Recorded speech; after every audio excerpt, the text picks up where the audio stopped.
Sosok Ressa Herlambang kini tengah menjadi sorotan karena dugaan penipuan yang dilakukannya. Ia dilaporkan oleh seorang wanita bernama Cleopatra yang mengaku telah menjadi korban penipuan oleh Ressa Herlambang. Meski demikian, tidak banyak yang tahu bahwa Cleopatra telah melaporkan Ressa Herlambang tahun lalu. Sampai saat ini, kasus yang menjerat Ressa Herlambang belum juga tuntas. Hal itu dikarenakan Ressa Herlambang selalu mangkir dalam panggilan polisi.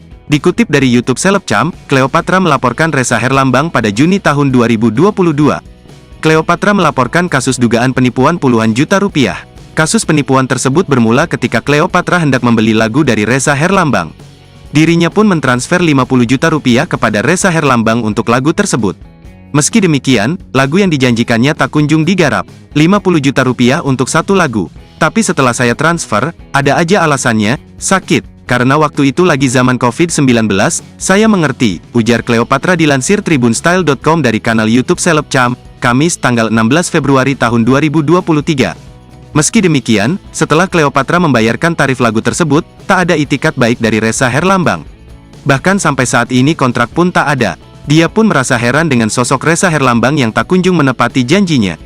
Diundur, sampai sekarang kontraknya nggak ada, ujarnya. Oleh karena itu, Cleopatra membawa kasus tersebut ke ranah hukum.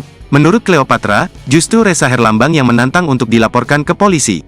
Dia sendiri yang minta untuk dilaporkan ke polisi, kata Cleopatra. Cleopatra pun diam-diam melaporkan kasus tersebut ke pihak kepolisian. Polisi pun langsung merespon laporan tersebut dan mulai menanganinya.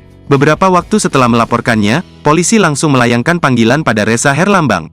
Ressa Herlambang telah 3 kali dipanggil polisi. 3 kali dipanggil, Ressa Herlambang mangkir 2 kali panggilan. Dikatakan oleh Cleopatra, kasus tersebut sudah berjalan 7 bulan. Panggilan ketiga dia datang sebagai saksi, menandatangani surat kemampuan bayar, jelas Cleopatra. Usai menandatangani surat kemampuan bayar, Ressa Herlambang tak kunjung membayarkannya.